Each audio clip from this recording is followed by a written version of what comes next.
Joseph, boy, boy, Joseph was a interesting guy, and I want to talk about him because his story fits into the big story. The big story.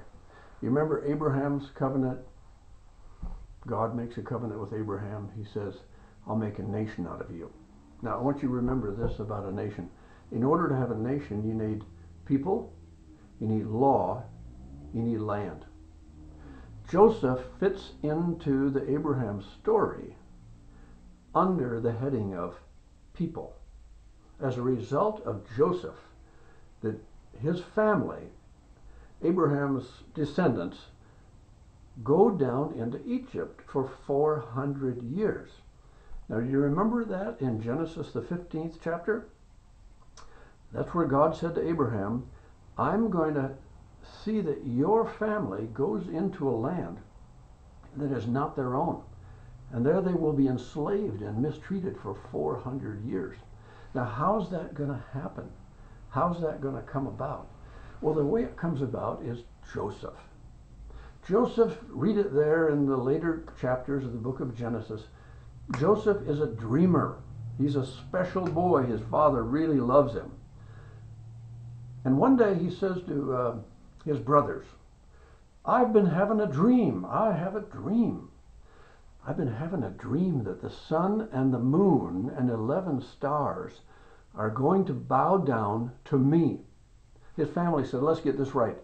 Sun, moon, and 11 stars. That sort of sounds like mom, dad, and 11 boys. There are 12 boys. Joseph is number 12. And he says, "Yes, that's right. So we're going to bow down to you." Well, that didn't gain their love. They did not like Joseph. And one day his father says to him, his father's name is Jacob. Also, it's changed to Israel. So Jacob, Israel, says to Joseph, "Go down into the fields, go to Shechem, and find your brothers and give them some food." So he's on his way down there to see his brothers. They see him coming and they say, "Here comes that dreamer. Let's kill the guy." And one of his brothers says, "Oh, let's not kill him. Let's just put him in a hole." Well, that's what happens. They put him in a hole. And here come the Midianites, these slave traders. They're heading for Egypt. And instead of killing their brother, Joseph's brothers sell him. He goes down into Egypt. It's a long story, and you can read it about how he is falsely accused of rape. He's put in the dungeon, the Pharaoh's royal dungeon, and there he interprets the dreams of a baker and a cupbearer. It doesn't look like God's dream is going to come true. And then one day, the cupbearer, after he's been released from the dungeon, leaving Joseph there, he goes to back to work serving the Pharaoh. And one day the Pharaoh is saying to his wise men, "Come on, guys, somebody help me. I've been having this dream and somebody needs to interpret it for me. I keep seeing these 7 fat cows coming up out of the Nile River, followed by 7 skinny cows. No one can help the Pharaoh except the cupbearer." He says, "Oh, I remember a guy back in Sing Sing, or whatever they call the prison. And he interpreted my dream. Maybe he can help you with yours." Joseph is brought out of the dungeon, cleaned up, his beard is trimmed, new clothes are put on him, a haircut. And he ends up interpreting the Pharaoh's dreams. He says, "You know those 7 fat cows that come out of the river? Those are 7 fat years. You're going to have 7 good years. The 7 skinny cows that come out and eat up the fat cows, those are 7 years of plague or famine and drought." And the Pharaoh is impressed by this. He says, "If you know that, then you need to be on my team." He makes him like the minister of agriculture, something like that, of Egypt. And lo and behold, Joseph's brothers do come down to Egypt looking for food during the 7 years of famine.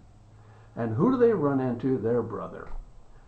Who are the stars, the sun, the moon bowing down? Joseph's dream was true. His brothers come down into Egypt. And Joseph says to the Pharaoh, "Do you mind if my family lives here in the land of Egypt? There's just 70 of them, my brothers, their wives, their kids."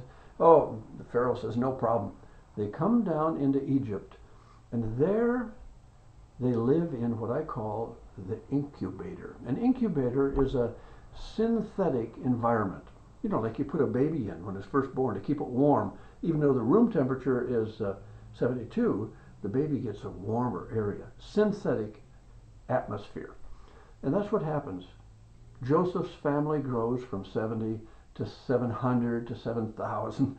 And before you know it, we're approaching the Exodus story, the story of Moses.